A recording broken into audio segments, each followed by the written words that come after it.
Chapter 13 numericals 3 diagram वाला numerical, इसको समझिए बेटा।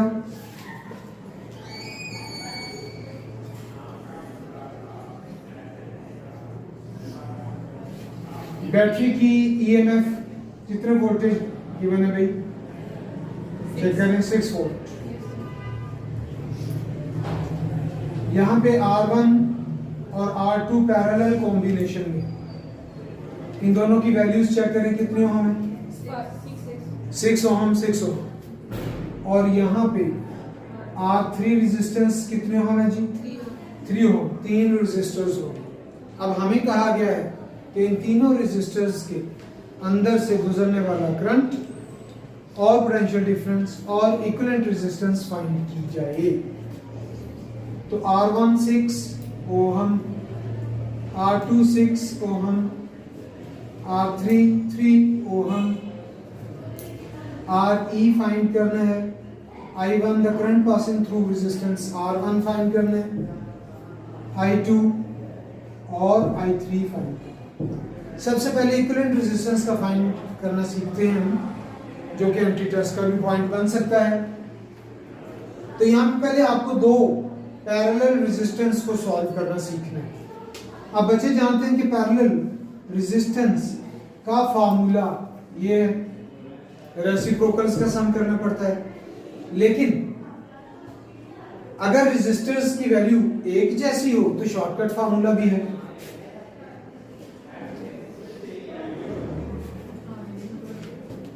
इसमें n stands for number of resistors, जो हमारे पास कितने? 2, और R stands for individual value of resistor. तो ये दोनों तरीके से आंसर सेम आएगा, क्यों ना हम शॉर्टकट फार्मूले की तरफ जाएं। R की वैल्यू 6, n की वैल्यू 2, यानी नंबर ऑफ रेजिस्टर्स, तो आंसर बना 3 ओम, राइट। अब ये क्योंकि नेट रेजिस्टेंस नहीं है, इसलिए मैंने इसका नाम RE1 रख दिया, इन सिर्फ इन दो की रेजिस्टेंस। अब अगर मैं यही डायग्राम इन दोनों रेजिस्टर्स की जगह पे नेट रेजिस्टेंस लगा के दोबारा बनाऊं तो ये डायग्राम कुछ ऐसी दिखेगी।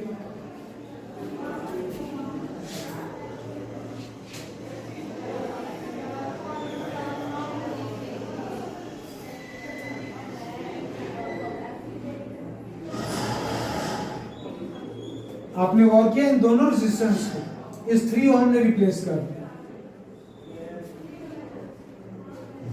और ये 3 ओम अपनी जगह पे ही है। ये नया कॉम्बिनेशन समझ आ गया? वो जो R की वैल्यू, RE में R की जो वैल्यू है पैरेलल, तो दो रेजिस्टेंस तो R1 और R2 दोनों 6 + 6 वैल्यू ना चाहिए, तो 6 क्यों आया?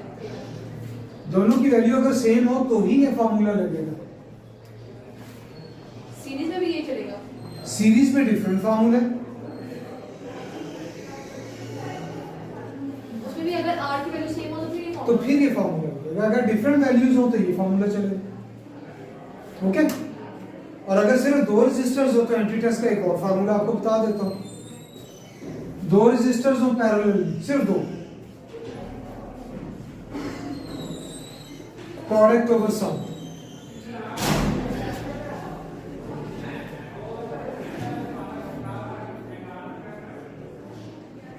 अब ये फार्मूला कहां से बने?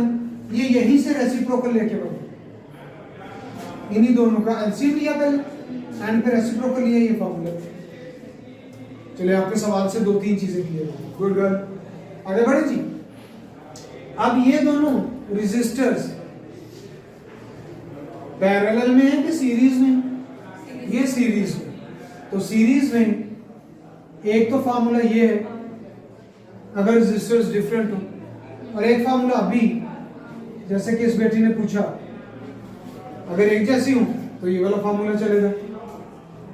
Again n stands for number of resistors, तो कितने रेजिस्टर्स हैं? 2, और R की वैल्यू इंडिविजुअल रेजिस्टर की वैल्यू कितनी है? 3, तो ये टोटल रेजिस्टेंस हो गई 6 ओम। अब टोटल रेजिस्टेंस भी निकल आई, टोटल ईएमएफ ऑलरेडी हमारे पास मौजूद है, तो टोटल करंट कैसे निकालेंगे? This is Ohm's law. I is equal to V over R होता है, हमने I is equal to E over R कर दिया है। तो यहाँ पे E की वैल्यू 6 है, ये गिवन है। RE अभी हमने फाइंड किया, ये भी 6 है। इस कैलकुलेशन के लिए आपको बहुत बड़ा कैलकुलेटर चाहिए, क्योंकि 6 को 6 से डिवाइड करेंगे तो आंसर 1 आ जाएगा। ये बहुत मुश्किल कैलकुलेशन। तो यहाँ तक क्लियर हो गया बेटे आपको? तो ये जनाब करंट निकला जो यहां से चल के यहां से सारे सर्किट से गुजर के पूरे सर्किट पे फ्लो कर रहा है। अब हमें निकालना है इंडिविजुअल करंट, इंडिविजुअल करंट या इंडिविजुअल पोटेंशियल डिफरेंस। तो पहले potential difference, individual potential difference निकालते हैं, क्योंकि हमारे पास इंडिविजुअल करंट आ गया। बड़े ध्यान से आपने ये स्टेप समझना भाई। अगर इसमें से गुजरने वाला करंट I1 1 एम्पियर है, मैंने ओम लिख दिया, 1 एम्पियर करंट है, तो ये 1 एम्पियर करंट इसमें से गुजर रहा है। तो क्लियर पता चल रहा है कि R3 में से गुजरने वाला करंट भी कितना है, 1 एम्पियर। R3 इसके साथ सीरीज में,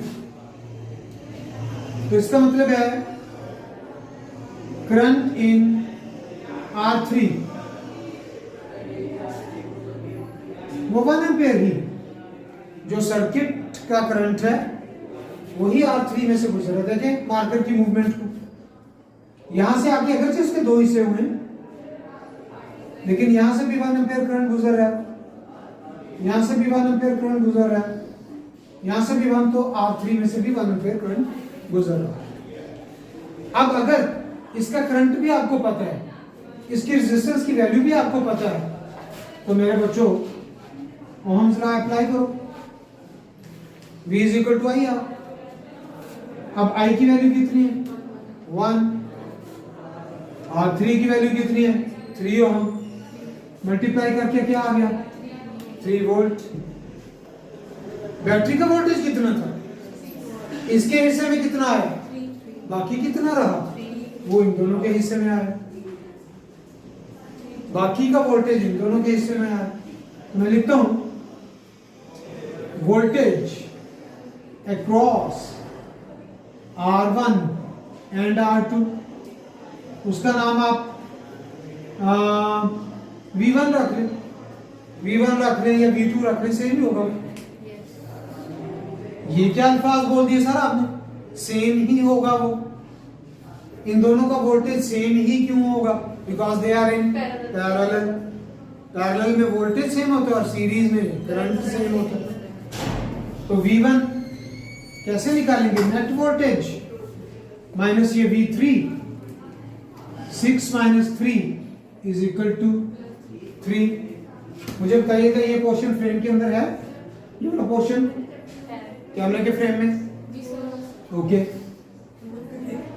ठीक है।